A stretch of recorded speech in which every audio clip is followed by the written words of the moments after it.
Hello, and welcome to this quick review of the Would Be Wallflowers historical romance book series by Eloisa James.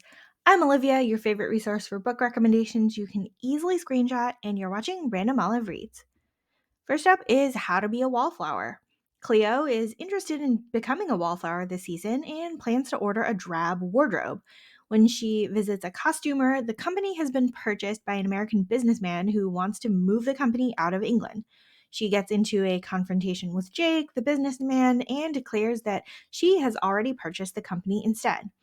These two start a competition and then strike a bargain, and then he starts to court her in earnest. It's definitely a case of him falling first and changing all of his plans while trying to break down her defenses with her late mother's fickle behavior and her previous fortune hunting fiance.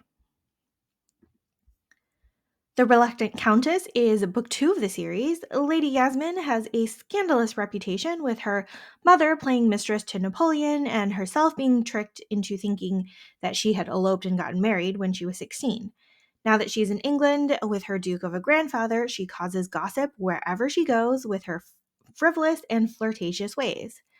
Giles is the stuffiest, most serious Earl you've ever met, trying to avoid any and all scandal after the death of his father and the outrageous behavior of his mother.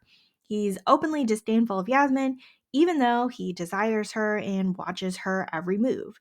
These two bicker and banter and fight and know that they would be a poor match for each other, but Giles ultimately proposes marriage.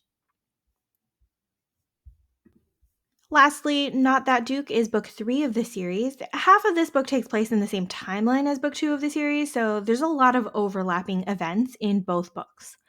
Stella is bookish and clumsy, and the mean girls make fun of her, but she is definitely attracted to Sylvester, even though he will never see her as a potential bride. Sylvester grew up with eccentric parents and wants to conform more to social standards, so he ignores the possibility of Stella as a wife, even though his mother suggests her. He's busy pining over Yasmin for like half the book, to the point where Stella knows she definitely has no chance at all with him, even though they're sort of friends and spend a lot of time together. Poor Stella is just getting the short end of the stick for the whole book and is incredibly insecure, while Sylvester is constantly doing and saying the wrong thing and oh so very slow to realize that Stella is worthy of his love and adoration. There is so much angst over this idiot, and you just want to root for Stella as much as you can.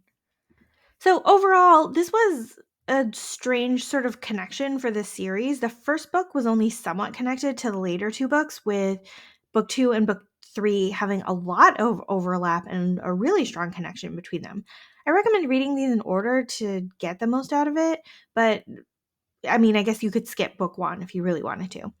Overall, we ended up with a series here of three gentlemen that become completely smitten over the females in their lives and need to make some pretty big gestures to make their relationships work. The series was pretty typical of most historical romances and enjoyable, even though there wasn't anything like huge or major or catastrophic or crazy that stood out. Still worthwhile reading. Thank you so much for watching this video. Links to these three books are in the description box. Like and subscribe to get updates, and you can follow me on Instagram at randomolive.